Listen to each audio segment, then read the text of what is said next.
Viewers, welcome to my channel Avani's world. Sri Parabhava నామ సంవత్సరం, ఉత్తరాయణం, వసంత ఋతువు, వైశాఖ మాసం, కృష్ణపక్షం.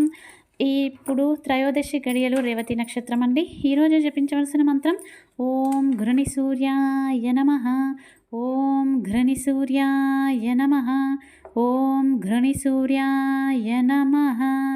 ఘృణి సూర్యాయ అంటే సూర్య భగవాను యొక్క నామం అండి. ఈ నామాన్ని జపించడం వలన ఆ సూర్యదేవుని ఆశీస్సులు, అనుగ్రహంతో పాటుగా ఆరోగ్యము, ఐశ్వర్యము మనకి సిద్ధిస్తాయి.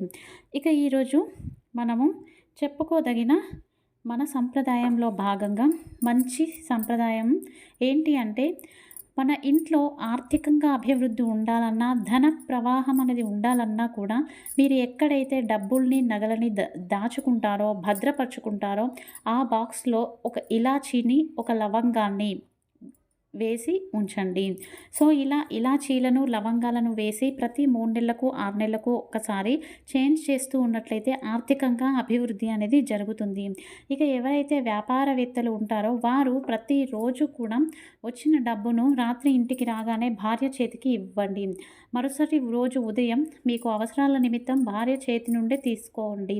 అయితే ఆ ఉదయం భార్య చేతి నుండి తీసుకునేటప్పుడు భార్య మంచిగా శుచిగా స్నానం చేసి నుదుటిన కుంకుమ బొట్టు ధరించి మంచిగా ఉన్నప్పుడు తీసుకోండి. స్నానం చేయకముందే తీసుకోవడం కాదండి, మంచిగా స్నానం చేసినాక తీసుకొని వెళ్ళండి. ఈ విధంగా చేసినట్లయితే వ్యాపారం అనేది అభివృద్ధి అనేది చెందుతుంది. ఈరోజు మంచి మాటల్లో భాగంగా జీవితంలో ఎవరిని మోసం చేయకండి. చాలామంది ఈ రోజులలో తల్లిదండ్రులను, తోడబుట్టిన వాళ్ళను మోసం చేస్తూ బ్రతుకుతూ ఉన్నారు. అలాంటి బ్రతుకు ఒకటి బ్రతకడమేనా అండి? మనం చనిపోతే అయ్యో ఈ వ్యక్తి చనిపోయాడా అని బాధపడాలి, కానీ మంచిగానే చచ్చిపోయాడు అని చెప్పేసి అనుకునేలా మనం బ్రతకూడదు. మీ స్వార్థం కోసం ఇతరులను దూషిస్తే మీకే చెడు జరుగుతుంది, మీ నీటికే చెడు వస్తుంది, కానీ వారికి ఏమీ చెడు జరగదు. ఒకరికి ఏదైనా ద్రోహం చేస్తే అదే 100 రెట్లు మీకు వస్తుంది. ఇతరులను తిట్టడం, దూషించడం లాంటివి చేస్తే మిమ్మల్ని 100 మంది మళ్ళీ అదే విధంగా దూషిస్తారు. దీనికి సంబంధించి ఒక చిన్న కథ.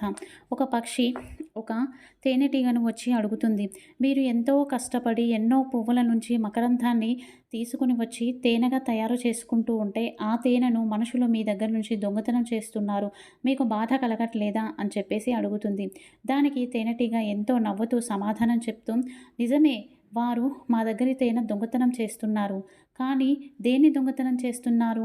మేము వాడుకోగా మిగిలినది ఏదైతే మేము భద్రపరిచామో దాన్ని దొంగతనం చేస్తున్నారు. అంతే తప్పించి వారు మా జ్ఞానాన్ని దొంగతనం చేయట్లేదు. దాన్ని ఎలా తయారు చేయాలి అని చెప్పేసి మాకు మాత్రమే తెలుసు.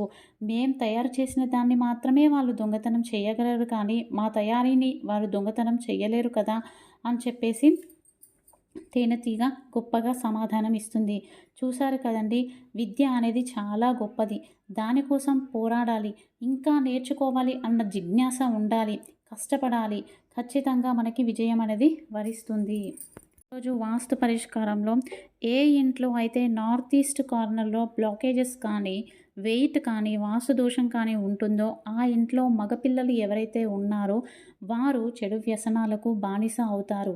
సో దయచేసి ఇంట్లో నార్త్ ఈస్ట్ కార్నర్లో ఎలాంటి వెయిట్ లేకుండా చూసుకోండి, ఎలాంటి దోషాలు లేకుండా సరి చేసుకోండి. ఉదయం ఆచరించవలసిన పూజ. రేపు ఎవరైతే ఉదయాన్నే మహాగణపతిని గరికతో పూజించి గణపతి రుణ విమోచక స్తోత్రాన్ని పారాయణ చేస్తారో వారికి ఆర్థిక స్థితిగతులు మెరుగుపడతాయి, ఆర్థిక అభివృద్ధి జరుగుతుంది. ఇక ఎవరికైతే ఏదైనా గవర్నమెంట్లో కానీ, ఇతరుల దగ్గర కానీ రావాల్సిన డబ్బులు ఇరుక్కొని ఆగిపోయాయో ఆ డబ్బులు తిరిగి రావడం కోసం రేపు బిల్వ వృక్షానికి గంధం కలిపిన నీటిది సమర్పించుకోండి. ఈ విధంగా చేసినట్లయితే ఆర్థికంగా మీకు రావాల్సిన ధనం అనేది వస్తుంది. ఇది ఈరోజు వీడియో అండి. Thank you for watching.